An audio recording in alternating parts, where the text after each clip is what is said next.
పరిశుద్ధాత్మ పూర్ణుడైనటువంటి యోహాను గారు మాట్లాడుతూ ఉన్నారు. ఈ సర్పసంతానముగా ఉన్నటువంటి మానవుణ్ణి పూర్తి చేయండి.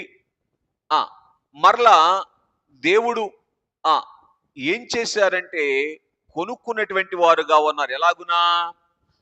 యోహాను సువార్త 3వ అధ్యాయము 16వ వచనములో తన అద్వితీయ కుమారుణ్ణి ఏమండి లోకమునకు కానుకగా ఇచ్చుట ద్వారా కొనుక్కున్నారు. కుమారుడు మనల్ని ఎలా కొన్నారు అంటే అపోస్తుల కార్యముల గ్రంథము 20వ అధ్యాయం 28వ వచనం ప్రకారము తన స్వరక్తమిచ్చి సంపాదించారు. అర్థమవుతుందండి? కనుక ఆయన యొక్క కొల్ల సొమ్ములో, గనుల యొక్క కొల్ల సొమ్ములో అతనికి అనగా యేసుక్రీస్తు ప్రభువారికి భాగము ఎలా దొరికింది అని అంటే ఆయన తన స్వరక్తమిచ్చి ఏం చేశారు? మనలను కొనుక్కున్నటువంటి వారుగా ఉన్నారు. కాబట్టి